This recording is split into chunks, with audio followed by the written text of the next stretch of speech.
ओम शांति। 29 अक्टूबर 1970। अव्यक्त बाप दादा मधुबन। दीपमाला का सच्चा रहस्य।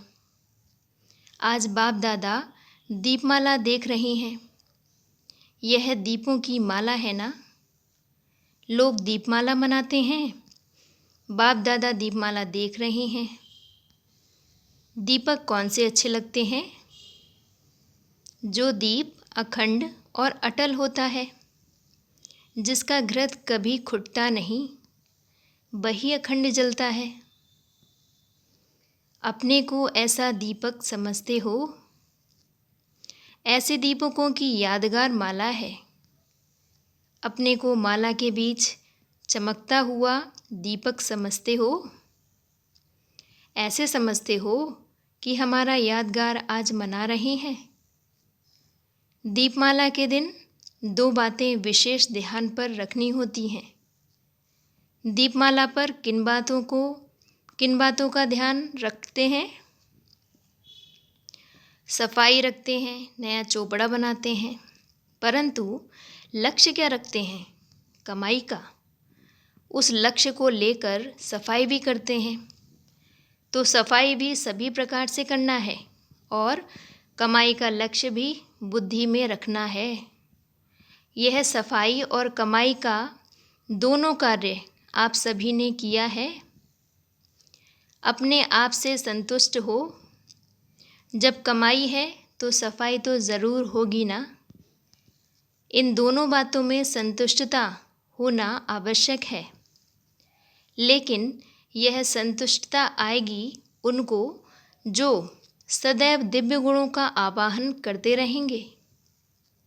जितना जो आवाहन करेंगे उतना इन दोनों में सदा संतुष्ट रहेंगे।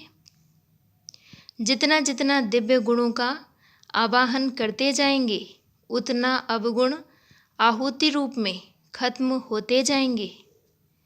फिर क्या होगा? नए संस्कारों के नए वस्त्र धारण करेंगे। अभी आत्मा ने नए संस्कारों रूपी नए वस्त्र धारण किए हैं कि कभी कभी पुराने वस्त्रों से प्रीत होने के कारण वह भी धारण करते हैं। जब मर्जीबा बने नया जन्म नए संस्कारों को भी धारण किया, फिर पुराने संस्कार रूपी वस्त्रों को कभी क्यों धारण कर लेते? क्या पुराने वस्त्र अति प्रिय लगते हैं? जो चीज़ बाप को प्रिय नहीं, वह बच्चों को प्रिय क्यों? आज तक जो कमजोरी, कमियां, निर्बलता, कोमलता रही हुई है, वह सभी पुराने खाते आज से समाप्त करना। यही दीपमाला मनाना है। अल्पकाल के लिए नहीं, लेकिन सदा काल के लिए और सर्व रूपों से समाप्त करना। यह है दीपावली मनाना। दीपावली को ताजपोशी का दिवस कहते हैं। आज आप सभी के कौन सी ताजपोशी मनाई है? ताजपोशी के दिन क्या किया जाता है? राज सिंहासन का समारोह कभी देखा है? स्मृति आती है? कितनी बार देखा होगा? अनेक बार। दिन प्रतिदिन ऐसे अनुभव करेंगे जैसे इस जन्म में प्रत्यक्ष देखी हुई बातें स्पष्ट रूप में इमर्ज रहती हैं। वैसे भविष्य राजाई के संस्कार जो आत्मा में समाये हुए हैं, वह जैसे कल की देखी बात है। ऐसा अनुभव करते रहेंगे, ऐसे प्रत्यक्ष रूप में अनुभव करेंगे। इससे समझना, अब हम अपने संपूर्ण स्थिति और अपने राज्य के समीप पहुंच गए हैं। सतयुगी संस्कार सोचने व स्मृति में लाने से नहीं, लेकिन स्वतः ही और स्पष्ट रीति जीवन में आते रहेंगे। इस दुनिया में रहते हुए भी नैनों में सतयुगी नज़ारे दिखाई देंगे। न सिर्फ इतना, लेकिन अपना भविष्य स्वरूप जो धारण करना है, वह भी आँखों के आगे बार बार स्पष्ट दिखाई देगा। बस अभी अभी यह छोड़ा, वह सजा सजाया चोला धारण करना है। ऐसे अनुभव करते रहेंगे। इस संगम युग पर ही सतयुगी स्वरूप का अनुभव करेंगे।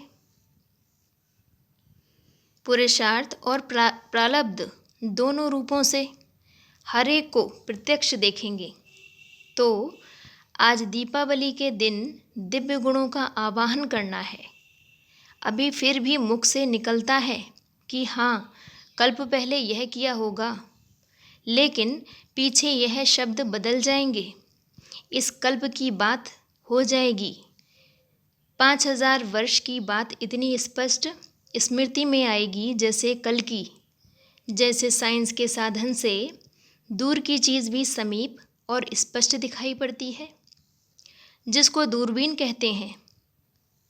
तो आपका तीसरा नेत्र कल्प पहले की बातें समीप और स्पष्ट देखेगा, व अनुभव करेगा। तो पुराने संस्कारों की चौपड़ियों को फिर से भूल से भी नहीं देखना। पुराने संस्कारों का चोला फिर धारण नहीं करना, नवीनता को धारण करना। यही आज के दिन का मंत्र है। रत्न जड़ित चोला छोड़ जड़ी भूत चोले से प्रीत नहीं लगाना। सदैव बुद्धि में बाप दादा की स्मृति व निशाना और आने वाले राज्य के नज़ारे नैनों में और मुख में सदैव बाप दादा का नाम हो। इसको कहते हैं बाप दादा के अति स्नेही और समीप रत्न। सभी ने श्रेष्ठ और समीप रत्न बनने का दांव लगाया है, या जो भी मिले वह अच्छा। अगर इस बात में संतुष्ट रहे तो संपूर्ण नहीं बन सकेंगे। इसलिए सदैव यह दांव लगाओ कि हम विजयी और संपूर्ण बनकर ही दिखाएंगे। कमजोरी के शब्द समाप्त करेंगे, हो ही जाएगा। पुरुषार्थ कर रहे हैं, यह शब्द भी ना निकले। करके ही दिखाएंगे, नंबर बनकर ही दिखाएंगे। यह है निश्चय बुद्धि विजयी रत्नों के बोल, और वह है कमानधारी बच्चों का बोल। बनना है सुदर्शन चक्रधारी, लेकिन बन जाते हैं कमानधारी। कई सोचते हैं कोई तो वह भी बनेंगे ना। इस बात में दयालु ना बनो, कोई तो बनेंगे इसलिए हम ही बन जाएं। ऐसे बनने वाले बहुत हैं। अच्छा जी, ओम शांति।